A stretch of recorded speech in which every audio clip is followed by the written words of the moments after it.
يسر ولا تعسر وتمم بالخير وبك نستعين يا فتاح. بسم اللہ الرحمن الرحیم. اقرأ بسم ربک الذی خلق خلق الانسان من علق اقرأ وربک الاکرم الذی علم بالقلم علم الانسان ما لم يعلم. الذی علم بالقلم، وہ ذات جس نے قلم کے ذریعے لکھنا سکھایا. قلم کے ذریعے قرآن پاک کی تعلیم، تعلم، لکھنا سکھایا. اللہ تعالیٰ نے نبی اکرم صلی اللہ علیہ وسلم کو لکھنا سکھایا. ظاہر ہے اس آیت کے اندر مخاطب نبی اکرم صلی اللہ علیہ وسلم ہے کہ اللہ تعالیٰ نے نبی اکرم صلی اللہ علیہ وسلم کو قلم کے ذریعے سے لکھنا سکھایا. آپ صلی اللہ علیہ وسلم امی تھے، لکھنا پڑھنا نہیں جانتے تھے. جب پہلی وحی نازل ہوئی تو آپ صلی اللہ علیہ وسلم سے جبرائیل امین نے معانقہ کیا، اور معانقہ کرنے کے بعد ایک معانقہ کیا، پھر دوسرا کیا، پھر تیسرا کیا. یہ 3 معانقے کرنے سے انتقال علوم ہوا. وہ علوم جو ہیں حضرت جبرائیل نے نبی اکرم صلی اللہ علیہ وسلم کی طرف منتقل فرمائے. انہی میں سے یہ علم الرسم، علم قلم، علم الکتابت، علم الخط، یہ سارے اسی کے نام ہیں. یہ نبی اکرم صلی اللہ علیہ وسلم تک منتقل ہوا. پہلی وحی قرآن پاک کی نازل ہوئی تو اس وحی کے بارے میں 2 قول ہیں. ایک قول تو یہ ہے کہ یہ وحی جبرائیل امین نے ملفوظ پڑھ کر سنایا، اور ایک قول یہ ہے کہ ایک دیباج، ریشم کا ایک کپڑا تھا سبز رنگ کا، اس کے اوپر یہ آیات لکھی ہوئی تھی. یہ روایت بھی ہے کہ یہ آیات لکھی ہوئی تھیں جو آپ صلی اللہ علیہ وسلم کے سامنے کی، تو آپ نے فرمایا ما انا بقارئ، میں تو پڑھا ہوا نہیں ہوں. تو پھر یہ معانقہ کیا اور یہ علم منتقل کیا، اور پھر آخری معانقے کے بعد آپ صلی اللہ علیہ وسلم نے پوری آیت، 5 آیتیں جو ہیں وہ تلاوت فرمائیں. جبرائیل امین نے پڑھی اور آپ نے تلاوت فرمائی. پہلی وحی جب نازل ہوئی آپ صلی اللہ علیہ وسلم کی عمر 40 سال تھی. اس پہلی وحی کو آپ نے سننے کے بعد غار حرا میں یہ وحی نازل ہوئی تھی، اور غار حرا میں اس وحی کے نزول کے وقت آپ صلی اللہ علیہ وسلم پر ایک ایسا یعنی کیفیت طاری ہوئی کہ جس سے آپ پسینہ پسینہ ہو گئے، شرابور ہو گئے پسینے سے، اور آپ متاثر ہوئے. اور آپ نے پھر پہلی مرتبہ چونکہ جبرائیل امین سامنے آئے تھے، اور پہلی مرتبہ جبرائیل امین کی آواز سے آپ نے کلام کیا تھا. اس سے پہلے جو وحی نازل ہوتی تھی وہ وحی کا ذریعہ جو تھا وہ صوتی نہیں تھا، بلکہ قلب پر القاء ہوتا تھا. بھئی آگے آؤ نا، یہ کیا کرے، بالکل دروازے میں بیٹھ گئے، آگے ہو جاؤ، آگے ہو جاؤ. ایک تو لیٹ آتے ہو، پھر آگے ہو جاؤ.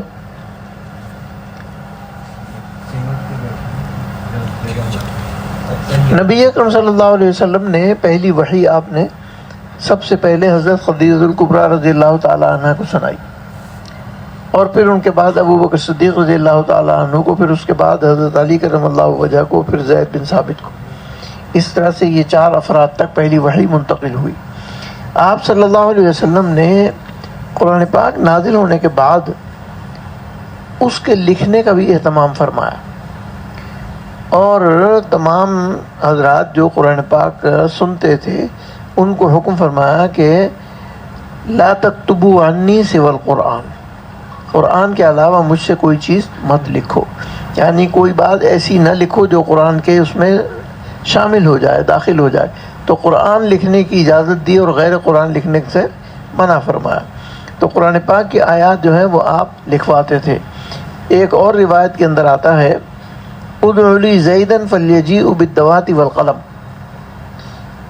زید کو بلا کر لاؤ کہ وہ قلم اور دوات لے کر آئیں. اور پھر زید آتے تھے اور وہ قلم اور دوات لے کر آتے تھے. پھر آپ صلی اللہ علیہ وسلم فرماتے تھے کہ اس آیت کو فلاں آیت کے بعد اور فلاں آیت سے پہلے لکھو. یہ روایات ہیں. پھر زید بن ثابت اس لکھنے کے بارے میں فرماتے ہیں کہ وَهُوَ يُمْلِي عَلَيَّ، وہ مجھے املا کراتے تھے. فَإِنْ كَانَ فِيهِ سَقْطٌ فَأَقَامَهُ، پھر اگر اس میں کوئی کمی اور نقص ہوتا تھا تو پھر وہ اس کو درست کرتے تھے. تو یہ علم رسم ہے. علم القرآن میں قرآن پاک کے تلفظ کے ساتھ ساتھ ایک قرآن کی تلاوت تلفظ کی ہے اور ایک قرآن پاک کی رسم کی کتابت ہے. تو یہ کتابت جو ہے یہ توقیفی ہے اور مسنون ہے اور نبی اکرم صلی اللہ علیہ وسلم سے اور پھر صحابہ سے ثابت ہے. یہ علم میں نے یہاں پاکستان میں حضرت قاری اظہار احمد صاحب تھانوی رحمۃ اللہ علیہ سے یہ کتاب پڑھی ہے جو آپ کے ہاتھ میں ہے، کتاب ایضاح، ایضاح المقاصد. یہ میں نے قاری اظہار احمد صاحب سے یہ کتاب پڑھی ہے. یہ شرح ہے امام شاطبی کی کتاب رائیہ کی. امام شاطبی کی کتاب ہے رائیہ جو علم الرسم پر ہے. امام شاطبی نے اس رائیہ کو مختصر اور منظوم کیا ہے امام ابو عمر دانی کی کتاب المقنع فی رسم مصاحف الامصار سے. یہ المقنع بھی ہماری لائبریری میں موجود ہے اور شاطبی کی شروحات بھی ہماری لائبریری میں موجود ہیں. میں نے قاری اظہار احمد صاحب تھانوی سے یہ حرفاً کتاب پڑھی ہے اور اس کے بعد میں نے یہ کتاب شیخ ایمن سوید، دکتور ایمن سوید شام کے شیخ القراء ہیں جو جدہ میں رہتے ہیں، میں نے ان کو یہ حرفاً سنا کر اس کی اجازت ان سے بھی لی ہے. تو میری ایک سند تو ہے شیخ اظہار احمد تھانوی، شیخ اظہار احمد شاگرد ہیں شیخ عبد المالک لکھنوی کے، شیخ عبد المالک لکھنوی شاگرد ہیں شیخ عبد الرحمن کے، اور شیخ عبد الرحمن شاگرد ہیں اپنے بڑے بھائی شیخ عبداللہ کے، اور شیخ عبداللہ شاگرد ہیں ابراہیم سعد کے، ابراہیم سعد شاگرد ہیں حسن بدیر کے، حسن بدیر الجریسی شاگرد ہیں امام احمد متولی کے. متولی سے اوپر کی سند معروف ہے. اور دکتور ایمن سوید سے میں نے یہ کتاب پڑھی ہے حرفاً اور ان کو سنا کر اس کی سند اجازت حاصل کی ہے. دکتور ایمن السوید نے یہ کتاب پڑھی ہے اپنے سسر دکتور عبدالعزیز عیون السود جو شیخ القراء تھے شام کے. عبدالعزیز عیون السود نے یہ کتاب پڑھی ہے علی ضباح سے اور انہوں نے خطیب شعار سے، اور خطیب شعار نے متولی سے پڑھی ہے. تو یہ سند جو ہے یہ عالی ہے دکتور ایمن سوید کی. اور اتفاق کی بات یہ ہے کہ دکتور ایمن سوید عام طور پر کسی کو پڑھاتے نہیں ہیں، سند بھی نہیں دیتے ہیں، اس لیے ان کی سند جو ہے اس کا سلسلہ میرے ہی ذریعے سے دنیا میں پھیلا ہے. بہت کم لوگ ہیں جنہوں نے ان سے براہ راست استفادہ کیا ہے. میں نے یہ سند ان سے حاصل کی تھی 2006 میں دبئی میں ایک مسابقہ تھا حفظ کا. اس مسابقے میں میں ان کے ساتھ شریک تھا، جج تھا. ہم بھی دونوں جج تھے اور دونوں کی رہائش اوپر فلیٹ میں پاس تھی. ایک فلیٹ میرے پاس تھا، ایک فلیٹ ان کے پاس تھا. تو عصر کے بعد ہم ایسے ہی گفتگو نماز پڑھ کے جب آئے تو ان کے کمرے میں بیٹھ گئے. وہاں اس پر ذکر ہوا کہ آپ کا دکتورا کس پر ہے. تو میں نے عرض کیا کہ میں نے دکتورا امام شاطبی کی کتاب رائیہ پر ملا علی قاری نے شرح لکھی تھی الہبات الثنیہ، اس پر میں نے کام کیا ہے تحقیقی. تو مجھے اس کے اوپر ڈگری ایوارڈ ہوئی ہے. تو اس پر انہوں نے کہا کہ میں نے بھی رائیہ پر کام کیا ہے. تو پھر وہ اندر گئے اور اندر سے رائیہ کا نسخہ نکال کے لائے کہ میں نے اس کے اوپر تحقیقی کام کیا ہے اور میں نے یہ اپنے شیخ سے پڑھی ہے عبدالعزیز عیون السود سے، اور انہوں نے ان سے اور ساری تفسیر انہوں نے بتائی.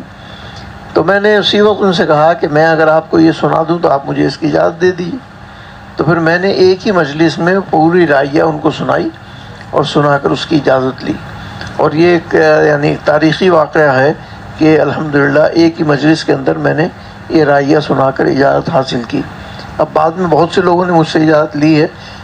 تو لیکن دکتور ایمن سوید عام طور پر کسی کو وقت نہیں دیتے ہیں، مصروف آدمی ہیں، جدہ میں رہتے ہیں، اور رابطہ عالم اسلامی کے جو رابطہ عالم اسلامی کی شیوخ الاقراء العالم ہے اس کے سربراہ ہیں، مجلس شیوخ الاقراء العالم کے سربراہ ہیں، اور اس کی ذمہ داریاں ان کے اوپر ہیں. بہرحال یہ 2 سندیں میری رائیہ کی ہیں. اور اس کے علاوہ میں نے اور بھی لوگوں سے بہت سی چیزوں میں استفادہ کیا ہے، اور وہ پھر مختلف چیزیں ہیں. مثلا علم عدد الآیات میں نے شیخ عبداللہ مطر سے کتاب امام شاطبی رحمۃ اللہ علیہ کی کتاب ناظمۃ الظہر وہ پڑھی ہے اور اس میں ان سے سند لی ہے۔ وہ بھی اسی طرح تھی کہ میں ایران کے مسابقے میں ججمنٹ کے لیے گیا تھا، یہ شیخ عبداللہ مطر عراق کے شیخ ہیں، یہ وہاں آئے ہوئے تھے، تو وہاں مجلس میں اس بات کا ذکر ہوا کہ میں یہ چاہتا ہوں کہ میں یہ ناظمۃ الظہر پڑھوں، لیکن ناظمۃ الظہر کا نسخہ نہیں تھا، نسخہ اس کا عام ملتا نہیں ہے۔ تو اس گفتگو میں شیخ عبداللہ مطر کے ساتھ ایک اور استاد تھے، شیخ حسن حسان سید حسن حسان، یہ شام کے شیخ القراء تھے۔ انہوں نے کہا کہ ناظمۃ الظہر مجھے یاد ہے، میں روزانہ لکھ کر لے آیا کروں گا۔ تو وہ روزانہ 20-25 شعر لکھ کر لاتے تھے ایک صفحے کے اوپر، اور وہ میں پڑھ کر سنا دیتا تھا عبداللہ مطر کو۔ اس طرح سے عبداللہ مطر کو میں نے ناظمۃ الظہر ان کے ہاتھ کی لکھی ہوئی پڑھ کر سنائی، اور اس پر ان سے اجازت لی۔ تو شیخ حسن حسان کو میں نے شاطبی سنائی اور ان سے شاطبی کی اجازت لی۔ تو حسن حسان سے تو دونوں کی اجازت ہو گئی، کیونکہ حسن حسان لکھ کے لاتے تھے، تو وہ بھی ہو گئی۔ تو اس طرح سے یہ قراءات کا علم جو ہے میں نے مشائخ سے سیکھا ہے اور حاصل کیا ہے۔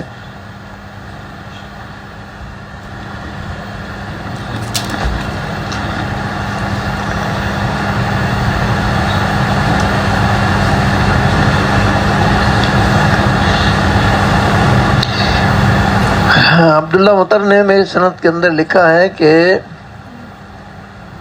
قد قرأ علی الاخ الفاضل الشیخ حافظ الدکتور احمد میاں تہانوی الاربع شواذ من الشاطبیہ وناظمۃ الظہر وقد اجزته بذلك وانی واللہ الحمد اروی القرآن الکریم وقراءاته الاربع عشرہ کافۃ واختلاف الروایات وطرق الروایات وتفرد الروایات ودرایت وتلاوۃ ورسم المصحف والوقف والابتداء وسائر علوم القراءة وما يتعلق بها عن الشيخ محسن بن خليل بن شحاتة بن درويش الشرقاوي الطاروطي مصري قرأت عليه القراءات العشر الصغرى من الشاطبية والدرة والعشر الكبرى من الطيبة وعلوم التلاوة والرسم والوقف والابتداء وعد الآية وما يتعلق بعلم القراءة كافة إيانا إقامته في بغداد ويروي محسن المصري علوم القراءات عن شيوخ منهم الشيخ أحمد بن محمود الطنب العكس عن عبد الفتاح حنيدي عن احمد بن محمد المتولی۔ یعنی اب یہ دیکھیے آپ کہ واسطے بالکل ختم ہو گئے۔ ويروي محسن المصري عن شيوخ منهم الشيخ أحمد بن محمود الطنب العكش عن عبد الفتاح حنيدي عبد الفتاح حنيدي عن احمد بن متولی۔ یعنی متولی تک پہنچنے میں صرف 3 واسطے ہیں بیچ میں۔ یہاں بھی میری جو قرات ہے شیخ عبد الفتاح مرصفی سے، شیخ عبد الفتاح مرصفی انہوں نے پڑھا ہے احمد زیات سے، احمد زیات نے عبد الفتاح حنیدی سے، انہوں نے متولی سے۔ تو یہ میری قرات ثلاثہ کی جو سند ہے وہ بھی بہت ہی اعلیٰ سند ہے، جس میں متولی تک صرف میرے اور متولی کے درمیان 3 واسطے ہیں، عبد الفتاح مرصفی، احمد زیات، عبد الفتاح حنیدی۔ ٹھیک ہو گیا جی؟ یہ ہو گئی اس کی سند ناظمۃ الظہر کی۔ اور رائیہ کی سند میں نے آپ کو بتا دی، رائیہ کی سند اوپر لگی ہوئی ہے کہ میں نے یہ رائیہ شیخ قاری ظاہر احمد صاحب سے پڑھی ہے اور دکتور ایمن سہیل سے پڑھی ہے، وہ دونوں سندوں کی تفصیل موجود ہے۔ یہ تو تھا اس کتاب کی سند کا سلسلہ۔ اس کے علاوہ میں نے اس علم الرسم کو مدینہ یونیورسٹی میں ایک کتاب ہے مورد الزمان، اس کی شرح ہے دلیل الحیران۔ تو یہ دلیل الحیران کی یعنی شرح کے ساتھ مورد الزمان کی شرح کے ساتھ میں نے یہ کتاب شیخ حبیب سے پڑھی ہے، شیخ حبیب شنقیطی سے پڑھی ہے۔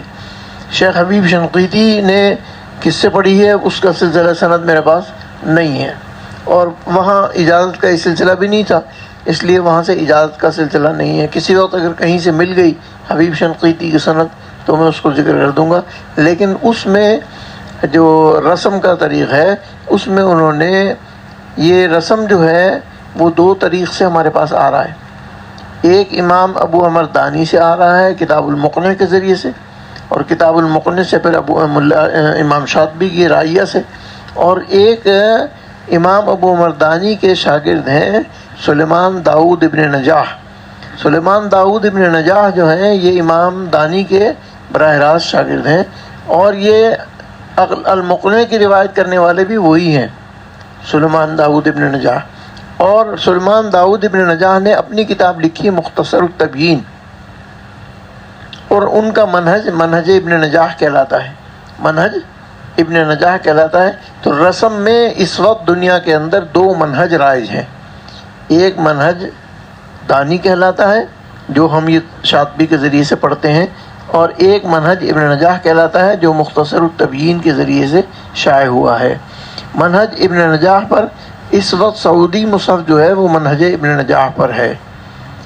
مصر میں مصحف امیری منہج ابن نجاح پر لکھا گیا تھا، اور مصحف امیری سے سعودی مصحف منہج ابن نجاح پر لکھا گیا ہے.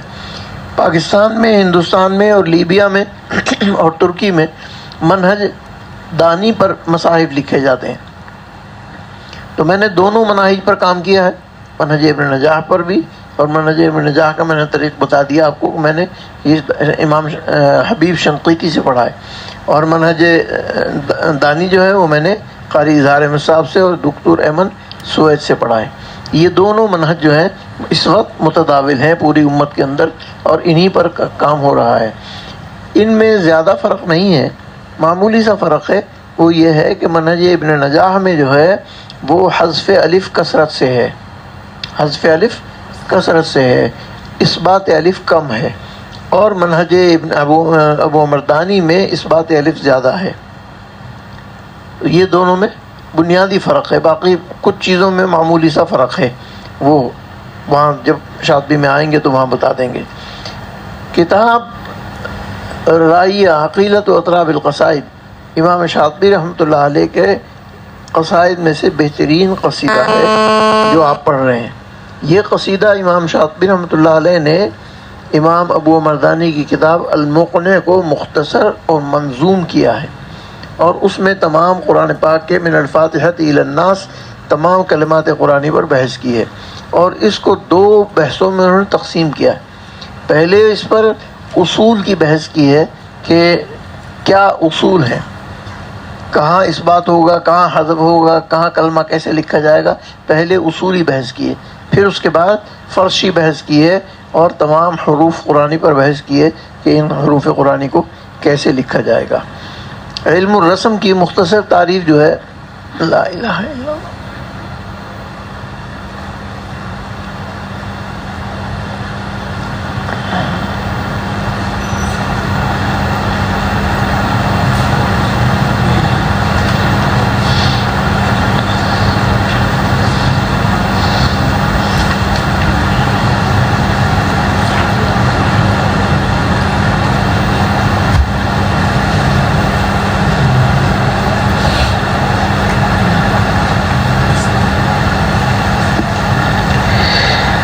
رسم کی لغوی تعریف کہتے ہیں کہ رسم کے لغوی معنی ہے اثر کے، یعنی نشان اور اثر، اور پرانی یادگاروں کو بھی رسم کہتے ہیں. اور شاعر کا شعر بھی ہے وَرَسْمُ دَارٍ وَقَفْتُ فِي طَلَّةٍ، بہت سے ایسے گھر کے نشانات جس کے دھندلے نقوش کے پاس میں کھڑا ہوں. رسم کی اصطلاحی تعریف یہ ہے کہ تصویر کلمۃ بحروف ہجائیہا بتقدیر الابتداء بها والوقوف علیہا. یہ اس کی تعریف ہے، تصویر کلمۃ بحروف ہجائیہا بتقدیر الابتداء بها والوقوف علیہا. یہ مختصر تعریف ہے، کسی کلمے پر وقف اور ابتدا کو ملحوظ کرتے ہوئے اس کلمے کی شکل اور صورت کو حروف ہجائیہ کے ذریعے بنانا تاکہ بولے جانے والی زبان دیکھی جانے والے نقوش میں تبدیل ہو جائے. تو وہ نقوش جو ہیں وہ اس تلفظ پر دلالت کرتے ہیں جس سے وہ تلفظ کیا جاتا ہے. رسم عثمانی سے کیا مراد ہے؟ ایک تو ہے رسم اور ایک ہے رسم عثمانی. حضرت عثمان رضی اللہ تعالیٰ عنہ کی طرف منسوب ہونا۔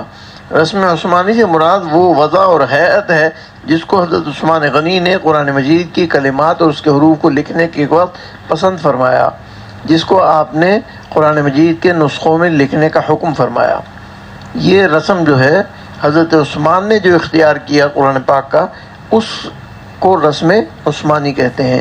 حضرت عثمان نے 6 مصاحف لکھوائے، وہ تفصیل آگے آ جائے گی انشاءاللہ جب میں بیان کروں گا۔ رسم کی 2 قسمیں ہیں، ایک رسم قیاسی ہے، ایک رسم اصطلاحی ہے۔ رسم قیاسی وہ ہے جس میں خط تلفظ کے مطابق ہوتا ہے۔ رسم قیاسی وہ ہے جو قیاس کے مطابق ہوتا ہے، یعنی جتنے الفاظ ہیں اتنے ہی حروف ہیں، جتنے بولے جا رہے ہیں اتنے ہی لکھے جا رہے ہیں۔ اور رسم اصطلاحی یہ وہ رسم ہے جس میں خط تلفظ کے خلاف ہوتا ہے۔ اس کی مختلف صورتیں ہیں، مثلا ابدال یا کسی حرف کی زیادتی یا کسی حرف کی کمی یا فصل اور وصل۔ تو بعض مرتبہ تو 2 کلموں کو ملا کر ایک لکھ دیتے ہیں، بعض دفعہ 3 کلموں کو ملا کر لکھ دیتے ہیں۔ مثلا یا ابن امہ، یا ابن امہ، اس کو لکھ دیتے ہیں یبن امہ۔ تو یبن امہ جو ہے وہ کلمہ تو ایک نظر آ رہا ہے لیکن ہے 3 کلمات۔ تو رسم میں اس کو جب ایک کلمہ بنا دیا گیا تو اب اس میں الگ الگ وقف نہیں ہوگا، کیونکہ وہ پھر ایک ہی کلمہ شمار ہوگا، یبن یبن پر وقف یا پر وقف اور ابن امہ یہ نہیں ہو سکے گا، کیونکہ رسم میں اس کو جوڑ دیا گیا ہے، ایک کلمہ بنا دیا گیا ہے۔ ایسے ہی اصحاب الایکا اور ایسے ہی دوسرے اور کلمات ہیں، اور وہی کا انہ ہے اور وہی کا انہو ہے۔ بہت سی مثالیں ہیں اس کی کہ یہ ملا کر حیثما کیفما، یہ ملے ہوئے کلمات ہیں، بئسما۔ تو ان سب کلمات کو جہاں ملا کر لکھ دیا گیا ہے تو وہ ایک رسم عثمانی کی ایک کیفیت کا نام ہے، رسم عثمانی اس کو کہتے ہیں۔ سمجھ میں آ گیا فرق؟ تو رسم قیاسی اور رسم اصطلاحی کا فرق بھی آپ کے سامنے آ گیا۔ جب نبی اکرم صلی اللہ علیہ وسلم نے صحابہ کو لکھنے کا حکم دیا تو جب زید بن ثابت یہ کہتے ہیں کہ وَهُوَ يُمْلِي عَلَيَّ، وہ مجھے املا کراتے تھے، تو اس میں ایک روایت میں آتا ہے کہ نبی اکرم صلی اللہ علیہ وسلم کے سامنے لوح محفوظ پر لکھا ہوا قرآن پاک مکتوب سامنے نظر آتا تھا۔ آپ صلی اللہ علیہ وسلم اس مکتوب لکھے ہوئے قرآن پاک کو دیکھ کر پڑھتے تھے کہ اس کو ایسے لکھو۔ آپ دیکھیے الف لام میم، سورہ بقرہ کا پہلا کلمہ جو ہے وہ الف لام میم علم لکھا ہوا ہے، ٹھیک ہے نا جی؟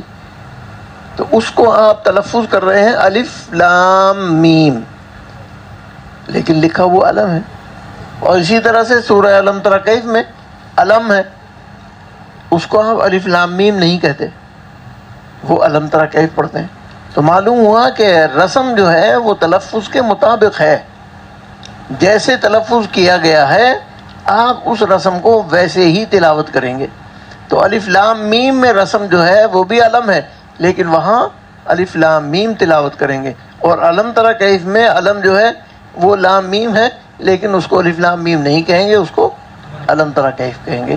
یہ ہے کہ جو منقول تلفظ ہے اس منقول کو، اسی لیے نبی اکرم صلی اللہ علیہ وسلم کے منہ مبارک سے صحابہ نے جو سنا وہ انہوں نے آگے نقل کیا۔ اس کو کہتے ہیں تلقی عن افواہ المشائخ، مشائخ کے منہ سے قرآن پاک کی تلقی کرنا۔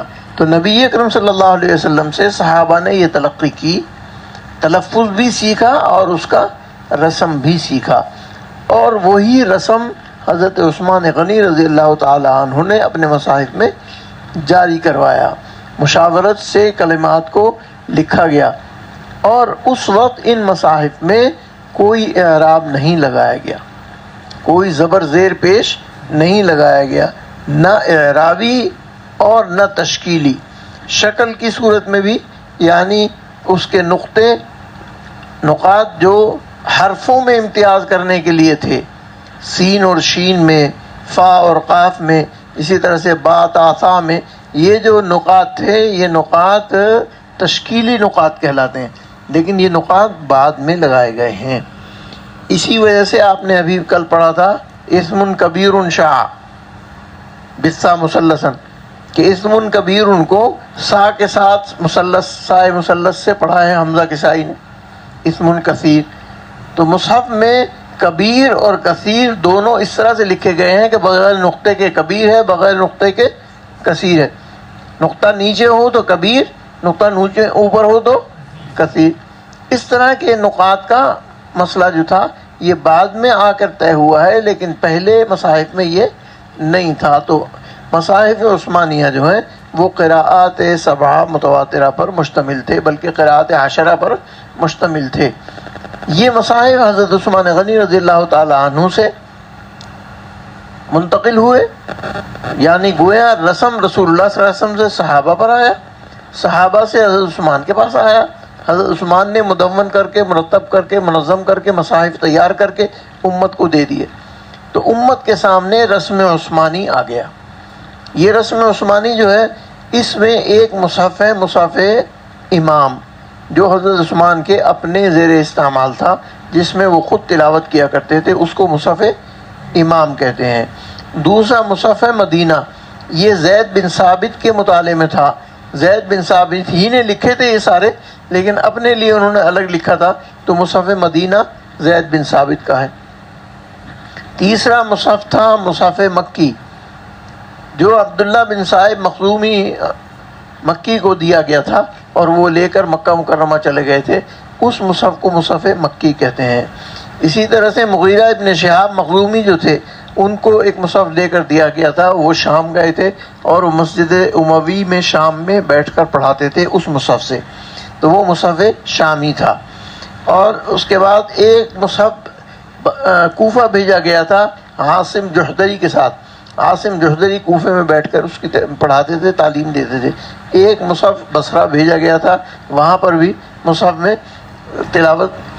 تو یہ مصحف جو تھے، ایک مصحف امام، مصحف مدینہ، مصحف مکہ، مصحف شام، مصحف کوفہ اور مصحف بصرہ، 6 مصاحف حضرت عثمان غنی نے بھیجے تھے. بعض کہتے ہیں کہ 2 اور مصاحف بھیجے تھے. ایک مصحف جو تھا وہ یمن بھیجا گیا تھا اور ایک مصحف بحرین بھیجا گیا تھا. لیکن یمن والا اور بحرین والا ان دونوں کا تاریخ میں کہیں تذکرہ نہیں ملتا ہے. کچھ لوگوں نے تذکرہ کیا ہے لیکن مصدق نہیں ہے، تصدیق شدہ نہیں ہے کہ وہ مصاحف جو یمن بھیجے گئے تھے یا جو بحرین بھیجے گئے تھے یا اس سے جو لکھے گئے تھے وہ نہیں ہے. لیکن یہ جو 6 مصاحف ہیں ان سے آگے مصاحف لکھے گئے. امام دانی کی کتاب المقنع جو ہے وہ انہی مصاحف الامصار سے ہے. المقنع فی رسم مصاحف الامصار، یہ جو المقنع ہے یہ ان مصاحف امصار کے رسم پر مبنی ہے، جو مصحف شامی میں ہے، جو مصحف مکی میں، جو مصحف کوفی میں، جو مصحف بصری میں، اسی طرح جو مصحف امام میں، جو مصحف مدینہ میں. تو بعض مصاحف جو ہیں وہ ایک دوسرے سے کہیں کہیں مختلف بھی تھے. جہاں ایک کلمے پر احتمال تھا ساری قرأتوں کا، وہاں تو ایک کلمے پہ لکھے گئے تھے، اور جہاں احتمال نہیں تھا وہاں پھر 2 مصاحف میں الگ الگ قرأت لکھی گئی. مثلا تجری من تحتها الانہار، تجری تحتها الانہار، تجری تحتها الانہار میں من کا اضافہ جو ہے وہ مصحف مکی میں ہے، تجری من تحتها الانہار. باقی مصاحف میں من نہیں ہے. تو چونکہ من کی قرأت موجود تھی اس لیے من کی قرأت کے لیے مصحف مکی میں من کو اضافہ کیا گیا. اہل مکہ جو ہیں وہ تجری من تحتها الانہار پڑھتے ہیں اور باقی لوگ تجری تحتها الانہار پڑھتے ہیں. اس طرف کی مثالیں موجود ہیں. ایسے ہی وبالزبری وبالکتاب المنیر، مصحف شامی میں با کی زیادتی سے ہے، باقی سب مصاحف میں والزبری والکتاب المنیر ہے. اس طرح سے کلمات تھے. یہ قرأت میں آپ وہاں پڑھ چکے ہیں اور رسم میں آپ کے باب میں آ جائیں گے کہ کہاں کہاں یہ اختلاف ہے. جن مصاحف کا یہ اختلاف ہے وہ آگے روایتاً نقل کیا گیا ہے. اس طرح سے یہ مصاحف عثمانیہ مرتب ہوئے اور ان مصاحف عثمانیہ سے پھر امام دانی رحمۃ اللہ علیہ نے کتاب المقنع فی رسم مصاحف الامصار لکھی، اور اسی میں انہوں نے حذف الف، اثبات الف اور ساری چیزوں کو بیان کیا. کہاں کلمہ الف کے ساتھ لکھا گیا ہے، کہاں کلمہ واو کے ساتھ لکھا گیا. مثلا یشاء، یشاء میں حمزہ جو ہے وہ طرف میں ہے اور اس کے ماقبل الف ہے. تو وہ حمزہ جو ہے وہ رسم میں نہیں ہے، اس کو نبرہ کہتے ہیں. چھوٹا سا جو حمزہ بنا دیتے ہیں نا عین کا ٹکڑا، اس کو نبرہ کہتے ہیں. تو یہ یشاء، نشاء، والسمائی، اسی طرح سے تمام وہ ہمزات جو طرف میں آ رہے ہیں وہ رسم میں موجود نہیں ہوتے ہیں، لیکن بعض جگہ یہ واو کے ساتھ لکھا گیا ہے، جیسے مثلا نشاء، تو نشاء جو ہے وہ شین کے بعد الف نہیں ہے، واو ہے، الف تو اس کا محذوف ہے، اور حمزہ جو ہے وہ واو کی صورت میں لکھا گیا ہے، واو کے اوپر حمزہ ڈالتے ہیں نشاء، تو یہ کلمہ جو ہے رسم نشاء اور یشاء میں الگ الگ ہو گیا۔ یشاء کا رسم جو ہے وہ تو الف کے ساتھ اور بغیر حمزہ کے رسم کے ہے، اور نشاء کا حذف الف سے اور واو کے ساتھ ہے، یعنی اس کا حمزہ مرسوم بالواو ہے اور اس کا حمزہ مرسوم نہیں ہے، یہ فرق ہے۔ اسی طرح سے ضعفاء اور اسی طرح سے جزاء، یہ 13-14 کلمات اس قسم کے ہیں جن کے اندر حمزہ مرسوم بالواو ہے۔ ایسے ہی بعض جگہ آخر میں حمزہ آنے والا جو ہے وہ لکھا نہیں جاتا، جیسے میں نے بتایا سمائی میں، لیکن تلقائی جو ہے وہ کچھ جگہ پر تو اسی طرح سے ہے قیاس کے مطابق، اور کچھ جگہ تلقائی کا حمزہ جو ہے وہ یا کی شکل میں تلقائی، تو یہ وہاں کتاب میں آ جائے گا کہ کہاں حمزہ مرسوم بالیا ہے اور کہاں حمزہ محذوف الشکل ہے، یہ سبق اس میں انشاءاللہ آ جائے گا۔ تو ایسے ہی آناء اللیل، آنائی جو ہے قاعدے کے مطابق آنائی کا حمزہ جو ہے وہ محذوف ہونا چاہیے، جیسے والسمائی کا حمزہ محذوف ہے، تو آنائی کا حمزہ جو ہے وہ یا کے ساتھ لکھا گیا ہے، آنائی، الف کے بعد یا لکھی گئی ہے۔ تو یہ رسم کے اختلافات ہیں جو آگے چل کر انشاءاللہ کتاب میں آئیں گے، اور کتاب میں ترتیب سے ہم ان کو بیان کریں گے، تفصیل آگے آ جائے گی۔ یہ کتاب امام ابو مردانی کی المغنی سے پھر امام شاطبی نے اس کو لکھا، پھر امام شاطبی کی رائیہ جو ہے اس کی شروحات لوگوں نے لکھی ہیں۔ سب سے پہلے اس کی شرح لکھی ہے امام شاطبی کے شاگرد ہیں امام سخاوی، علم الدین سخاوی، انہوں نے اس کی کتاب شرح لکھی الوسیلہ فی شرح العقیلہ، الوسیلہ اوپر لائبریری میں موجود ہے، علم الدین سخاوی کی لکھی ہوئی ہے۔ پھر اور لوگوں نے بھی لکھی، کردی نے لکھی، زین الدین کردی ہیں، ان کی بھی شرح اوپر ہماری مخطوط لائبریری میں موجود ہے۔ اسی طرح سے جعبری نے لکھی الجمیلہ کے نام سے، اور ایک الخمیلہ کے نام سے، تو جمیلہ ہمارے پاس لائبریری میں موجود ہے طبع، آپ دیکھ سکتے ہیں۔ امام جعبری اور امام شاطبی میں 100 سال کا فرق ہے، تقریباً 1 صدی کا فرق ہے۔ امام شاطبی کی تاریخ وفات ہے 590، اور امام جزری جو ہیں وہ 680-85 میں کہیں ان کا انتقال ہوا ہے، تو 100 سال کا تقریباً فرق ہے۔ یہ امام جعبری یعنی بعد کے مشائخ میں سے ہیں۔ پھر ان کے بعد اور بھی لوگوں نے اس کتاب کی شروحات لکھی ہیں۔ ملا علی قاری جو سن 10 ہجری کے قاری ہیں، انہوں نے الہبات السنیہ کے نام سے لکھی، اٹھانا ہے بڑی والی کتاب نیچے والی، یہ الہبات السنیہ امام ملا علی قاری رحمۃ اللہ علیہ کی کتاب ہے۔ میں نے اس کے اوپر تحقیقی کام کیا ہے، اور اس کے اوپر اس کے جو حاشیے ہیں ان کے اوپر تفصیلی کام کیا ہے، اسی پر میرا پی ایچ ڈی کا رسالہ ہے، یہ دکتورہ جو ہے میں نے اسی پر کیا ہے۔ مثلا مثال آپ کو ایک صفحہ دکھاتا ہوں، شاطبی کا شعر ہے لیکن فی فصلت سبت اخیرہما والحذف فی ثمرات نافع شہرا۔ پھر اس کی شرح کرتے ہوئے میں نے نمبر 3، حوالہ نمبر 3 جو ہے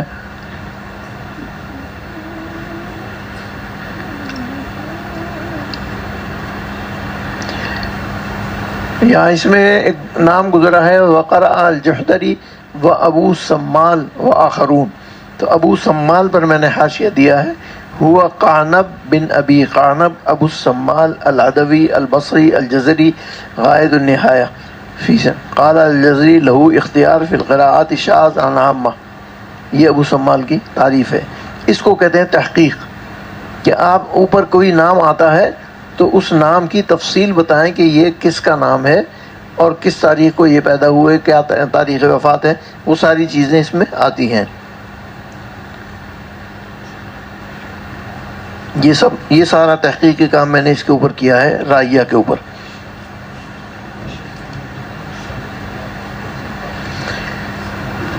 الحمدللہ یہاں تک بات مکمل ہوئی.